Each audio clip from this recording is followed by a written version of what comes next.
Going, getting into this atomic orbitals.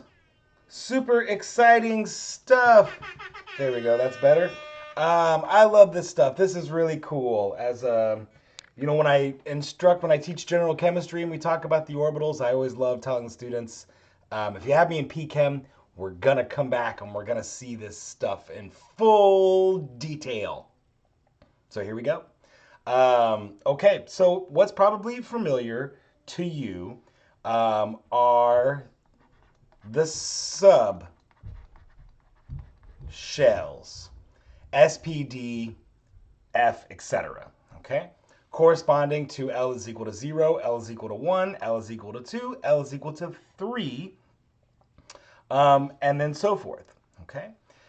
So maybe something you might not be familiar with. So S, if you're ever curious why S, P, D, and F, S equals sharp, P equals principal, D equals, I can't write, diffuse, and F equals fine.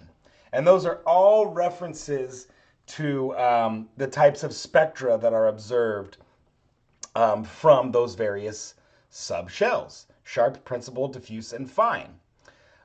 We don't really use that language so much anymore. It's kind of an older language, but that's where the SPDF letters come from.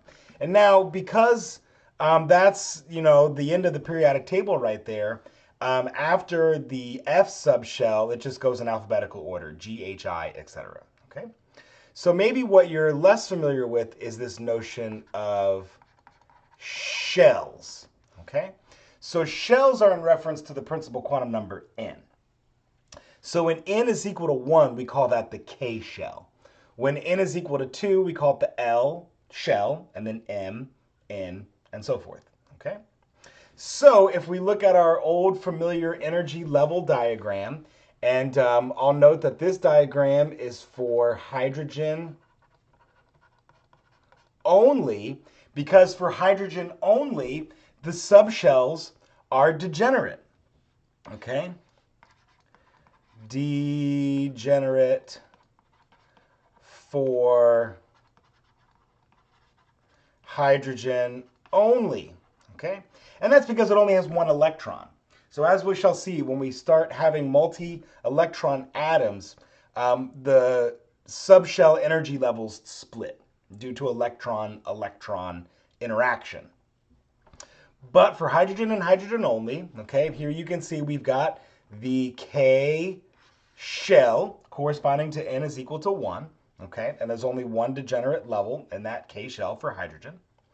As we go up to the L shell, okay, n is equal to 2, you can see that we've got 3 degenerate subshell states, right, the p orbitals, and 1 degenerate s shell state, subshell, excuse me, okay? And then so on and so forth, right? We get the L shell corresponding to n is equal to 3. And in that level, we have the 5 degenerate states from the, or really I shouldn't even say 5, it's 5 plus 3 plus 1. It's really 9 degenerate states, right? Corresponding to the S, P, and D subshells, okay? So hopefully this is somewhat familiar to you, but we use this nomenclature quite a bit in spectroscopy, this KLMN shell nomenclature, okay? So be familiar with it.